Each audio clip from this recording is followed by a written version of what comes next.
Je vous le disais dans les titres, c'est demain la journée mondiale de lutte contre les violences faites aux femmes. À cette occasion, de multiples rassemblements ont lieu dans toute la France, et notamment à Lyon. Regardez, entre 3 et 5 000 personnes ont répondu à l'appel du collectif Nous Toutes. L'idée, passer du témoignage à l'action.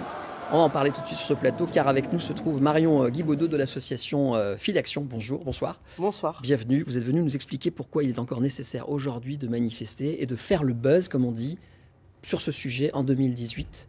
Comment on explique que ce chiffre est aussi important, je vais le donner dans un instant, de violences faites aux femmes?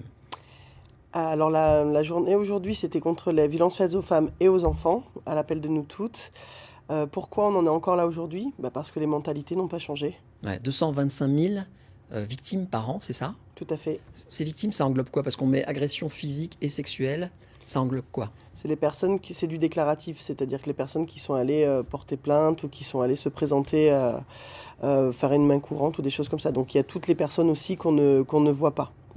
Dans les victimes, après, on parle aussi du nombre de morts, hein, parce qu'on en est là aussi. Alors, il y a les femmes et les hommes. Vous faites une manifestation contre les violences faites aux femmes, mais regardez les chiffres, ils sont là. 123 femmes sont concernées, 34 hommes. Donc ça marche, enfin ça marche. En tout cas, ça arrive dans les deux sens.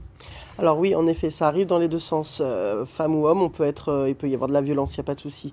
Ce qu'on dénonce, en fait, c'est le système sexiste qui fait que c'est plutôt des femmes qui vont être victimes et plutôt des hommes qui vont être auteurs. Parce que dans vos 34 hommes, il y a une partie des hommes qui ont été tués dans un état, entre guillemets, de légitime défense pour madame, si je peux dire de légitime défense.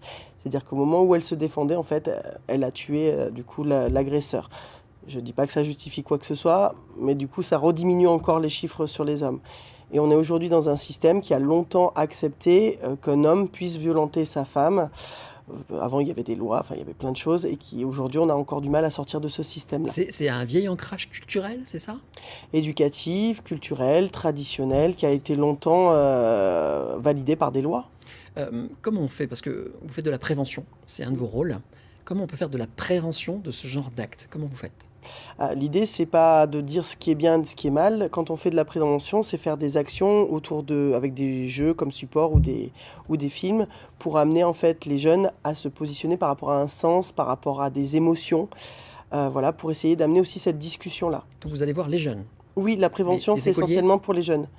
Alors, ça peut commencer, j'allais dire, de la maternelle jusqu'au lycée. Nous, on ancre beaucoup notre travail autour des adolescents et adolescentes, mais on fait quelques actions avant où il y a d'autres associations qui sont plus spécialisées sur la question de l'égalité avant. Mais nous, on travaille sur les violences. Pour être très concret, vous leur dites quoi? Vous leur dites, voilà ce qu'il faut faire, voilà ce qu'il ne faut pas faire, non, voilà comment on peut aider, je ne sais pas. Ce serait pas très pédagogique. Non. On arrive avec un support type jeu ou film, et l'idée, c'est d'avoir un débat, un échange avec elle et avec eux autour de ce qu'ils ou elles voient. On connaisse aussi, parce qu'en fait, les violences sexistes, alors là, vous m'avez montré les chiffres des violences dans les couples, mais les violences sexistes, dans la cour de récré, c'est les injures. C'est au quotidien. Voilà, c'est un quotidien, et souvent, ils mettent même pas ce mot-là sur les violences. Est-ce que le fait que le gouvernement se réinvestit, j'ai envie de dire, dans ce sujet, il y a une ministre, il y a un budget, est-ce que ça fait que ça avance plus vite? Alors, c'est une secrétaire d'État. Secrétaire d'État, pour être précis, vous avez raison. Voilà. Écoutez, c'est compliqué. Non, je pense qu'il y a beaucoup... C'est positif quand même. Alors c'est positif en termes de com, c'est-à-dire qu'on en parle, on a l'impression que ça fait bouger les choses, mais c'est vrai que sur le terrain, les associations, enfin ce qu'elles font remonter, c'est qu'elles peinent quand même. Il y a des suppressions de postes, il y a des suppressions de places.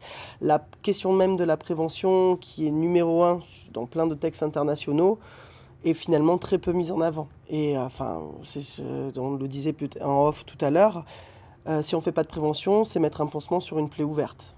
Alors, on termine en disant aux femmes qui hésitent à parler qu'il faut briser le silence, aller dans les lieux d'écoute en quelques secondes, c'est très important. Elles sont reçues et elles peuvent s'exprimer en toute sécurité.